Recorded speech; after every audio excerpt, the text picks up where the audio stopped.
Միխանյան ազգային ժողովի ամբիոնից բավականին կոշտ գնահատական տվեցիք փետրվար ամսին Հայաստանում ստեղծված իրավիճակի շուրջ նշեցիք նաև կենցաղային խնդիրներ, ընդհանուր առմամբ որն էր ուղերձը ձեր այս հայտարարության, սրանով դուք ավելի կոշտ ընդդիմադիր դիրքերից հանդես եկաք։ Ընդհանուր առմամբ ասելիքս այն էր, որ սկսած կենցաղային մակարդակի խնդիրներից, որոնք առնչվում են մարդկանց կյանքի հետ, զորօրինակ վերելակի դեպքը,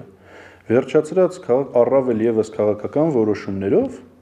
մեծածավալ որոշումների պատասխանատվության դաշտով մենք առնչություն ունենք երկրում անփութության, ներեցեք առօրյա խոսակցական ոճի արտահայտության, բառադիության, ամենաթողության, անպատասխանատվության հետ։ Այն, որ անշուշտ տեղի ունեցան որոշ իրադարձություններ, դրանից բխող վերադասավորումներով հանդերձ եւ ուժերի հարաբերակցության նոր դրսևորմամբ, դա ամենևին չի նշանակում, որ երկրում խնդիրները լուծված են։ Շատ ուղիղ տեքստով ասվեց, 40%-ի հասնող աղքատության հարցը ոչ ոք դեռևս չի լուծել։ Ժողովուրդն ինքը պահանջելու է դա, ժողովուրդն ինքը ծնելու է այնպիսի ուժգին հակազդեցություն, որի հետ հաշվին չնստել չի լինելու։ Սա է։ Խոսքից կարելի է ենթադրել, որ հանրությունը գնում է ինքնակազմակերպման, ոչ թե իր ապագան կամ ներկան կապում է քաղաքական որևէ ուժի, այլ ինքն է որոշում ինքնակազմակերպվել եւ ինքը։ Իմ խոսքերը պետք է վերցնել եւ վերցանել ուղղակիորեն, դրանց մեջից հանելով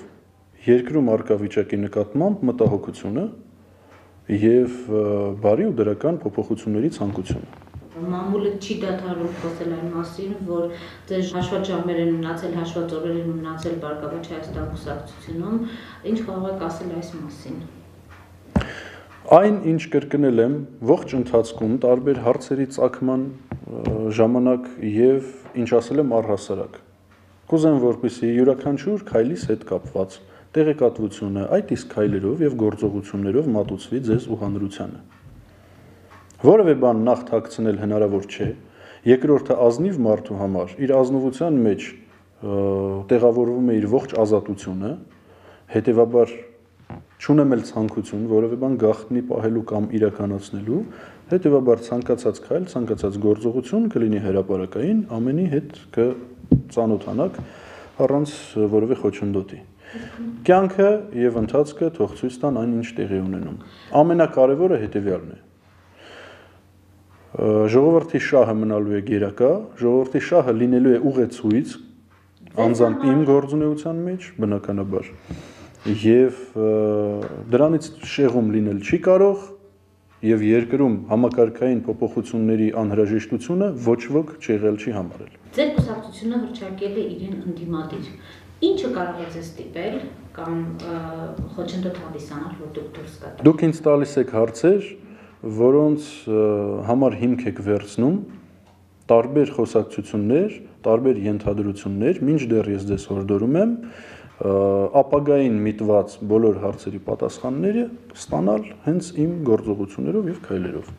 Ձեր կուսակիցներից շատերը նշում էին, որ լիդերով պայմանավորված էին եկել այս կուսակցություն եւ քանի որ չկա լիդերը, չկա կուսակցությունը, ուստի իրենք անելիք չեն տեսնում այստեղ։ Բարգավաճ Հայաստան կուսակցությունը դա նախ եւ առաջ մի երևույթ էր, նախ եւ առաջ մի հոգեվիճակ էր,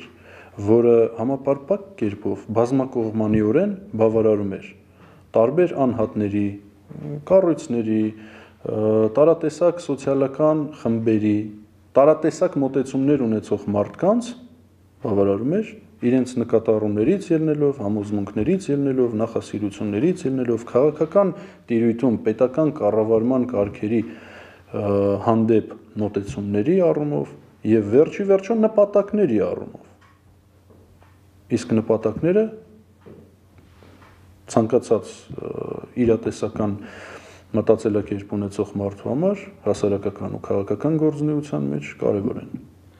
Կուսակցությունը նշում են, որ այլևս ֆորս մաժորն ավարտված է։ Կան տարաձայնություններ ձեր եւ կուսակցության միջեւ այս։ Կուսակցությունն ունի բավականին արդյունավետ աշխատող լրատվության եւ հասարակայնության հետ կապերի պատասխանատու, այդ հարցն իր կոմպետենտության տիրույթում է։ Ձեր եւ կուսակցության միջեւ կա այս պահին կուսակցության առաջնորդի միջև, բայց բային տարաձայնություն։ Դրա մասին մեկ անգամ չէ որ խոսվել է, կարծում եմ այդ հարցը պիտի չծագեր։ Ես մշտապես արտահայտվել եմ, արտահայտվում եմ, շարունակելու եմ արտահայտվել նույն կերպ եւ նույն ձևաչափով։ Եվ կուսակցության նորընտիր նախագահի եւ նորընտիր խմբակցության ղեկավարի ու քարտուղարի, մյուս նորանշանակ պաշտոնատար անձանց ու իմ մնացած բոլոր գործընկերների նկատմամբ ես ունեմ բացառապես ջերմ զգացմունքներ, հարգանք, պատրաստ եմ գործակցային հարաբերությունների ձևաչափի մեջ շարունակել Հայաստանի Հանրապետության մեջ առկա խնդիրների լուծման ճանապարհին բոլոր խոչընդոտները հաղթահարել։ Պատրաստ եմ դա շարունակել։ Թե ինչ ձևաչափով, ինչպես, որ գործողությունների եւ ինչ շարունակականությամբ այդ գործողությունների նորից եմ կրկնում կյանքը ցույց կտա։ Կուսակցությունը եւ նաեւ դուք մեծ հետ զրույցում մեկ անգամ չէ որ կողմ եք արտահայտվել Հայաստանի Եվրասիական տնտեսական միության անդամակցությանը եւ ինքներդ էլ կողմ եք քվեարկել։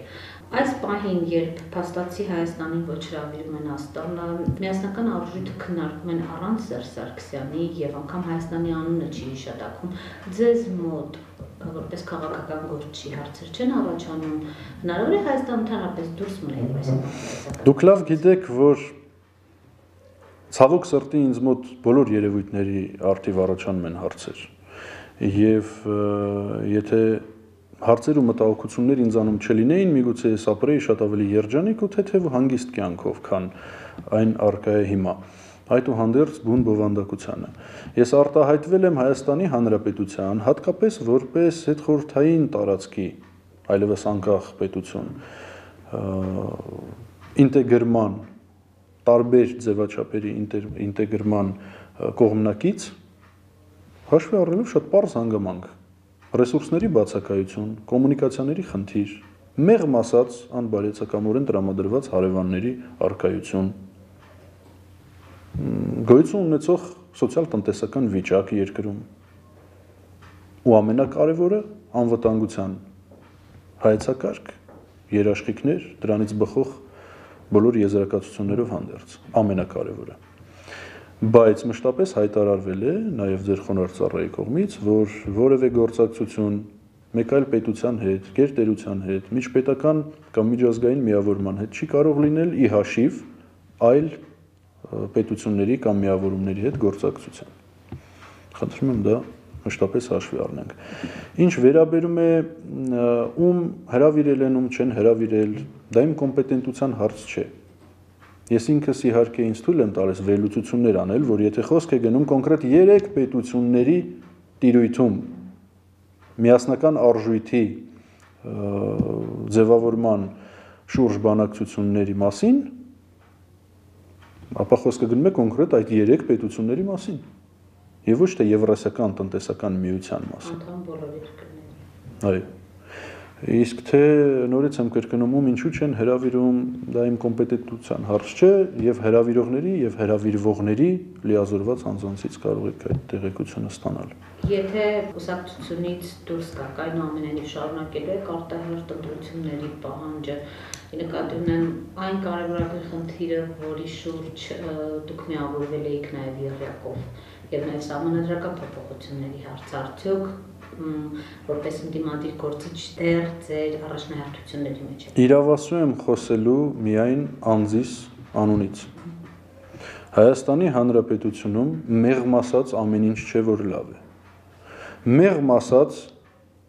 շատ մեծ թվով քաղաքացիներ խնդիր ունեն նվազագույն տարրական կենսակերպ ապահովելու։ Շատ մեղմ ասած։ Ավելի կոշտ արտահայտություններ այսօր հնչեցին ազգային ժողովի ամբիոնից։ Եվ որպեսզի նորից չկրկնեմ բառադիության, թողտվության, անփութության եւ ապօրինությունների այսպես գործելակերպի մթնոլորտում արդեն ավանդական դարձած մթնոլորտում իրականացվող պետական կառավարման ու վարչարության մասին, պարզապես ասում եմ մեղմ ասած ամեն ինչ չէ որ լավ է մեր երկրում։ Հարց եմ տալիս կան նրանում պատասխանատուներ, մեղավորներ թե ոչ։ Կան անարդյունավետ աշխատողներ թե ոչ։ Իսկ միթե որևէ տրամաբանությունից դուրս է